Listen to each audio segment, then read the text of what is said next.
ইয়া আমার রব, আপনার মতো দয়াময় এই জমিনে আর একজন নাই।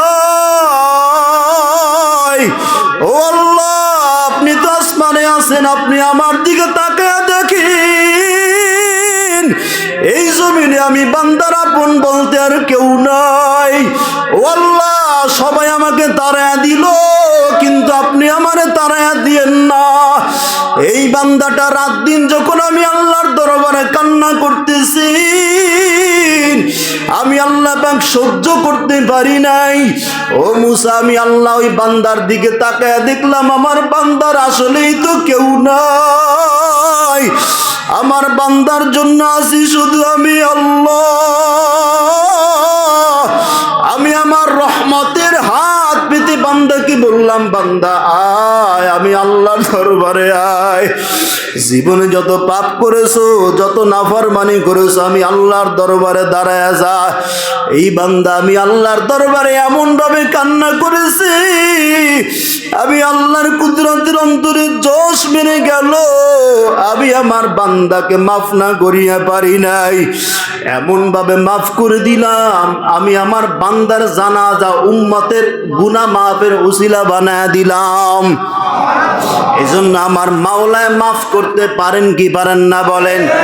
ও যুবক, ও বৃদ্ধ বাবা, ও পর্দার অন্তরালের আমার মা বোনেরা, ও যুবকেরা, শুধু মোবাইলের পিছনে পড়িয়া নিজের চরিত্রকে নষ্ট করেছো। মায়ের অবাধ্য হয়েছো, বাবার অবাধ্য হয়েছো, মুরব্বীদের সঙ্গে বেয়াদবি করেছো, ওলামায়ে কেরামের সঙ্গে চোখ রাঙায়া কথা বলেছো, আল্লাহর নাফরমানি করেছো, নবীর দুশ্মনী করেছো। আর কত গুনাহ করলে তোমার দিলটা ঠান্ডা হবে রে ভাই? আর কত নাফরমানি করলে তুই স্থির হবি? রাতের বেলা যখন ঘুমাইতে যাও, ভয় হয় না এই ঘুমটাই যেন আমার জীবনের শেষ ঘুম হতে পারে? ও বাবা, যখন ঘর থেকে বের হও, একটু কি ভয় হয় না আর বোধহয় আমি ঘরে ঢুকতে পারবো না? আর গুনাহ করিও না রে ভাই। তোমার পাও দুইটা আগায় দিলে আমি তোমার পায়ে হাত রেখেও বলতে পারি, নামাজ আর কাজা করিও না, চুলগুলো উল্টা পাল্টা আকারে কাটিও না, দাড়িটা ছাটিও না, মা বাবার মনে আঘাত দিও না, ওলামায়ে কেরামের ব্যাপারে বাজে কথা বলিও না, ইসলামের দুশ্মনী করিও না, নবীর দুশ্মনী করিও না রে বাবা।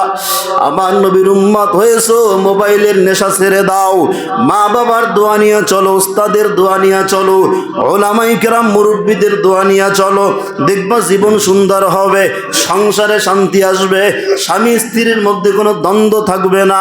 তুমি যত গুনাহ করো, এই গুনার প্রভাব আল্লাহ তোমার সন্তানের উপরে চাপায়া দেয়, আল্লাহ তোমার স্ত্রীর উপরে চাপায়া দেয়, আল্লাহ তোমার মা বাবার উপরে চাপায়া দেয়। আজকে জুমা থেকে ওয়াদা করবেন আর গুনাহ করবেন না, চুলগুলা নবীর তরিকার বাইরে কাটবেন না, দাড়ি ছাড়বেন না, মোবাইলের গুনাহ করবেন না, রাত্রিবেলা ঘুমাইতে গিয়ে গুনাহে লিপ্ত হবেন না, আজানের পর দাঁড়ায় থাকবেন না, নামাজে চলে যাবেন। নবী যেই কাজ করলে বেজার হয় সেই কাজ করবেন না, আল্লাহ যেই কাজ করলে বেজার হয় সেই কাজ করবেন না।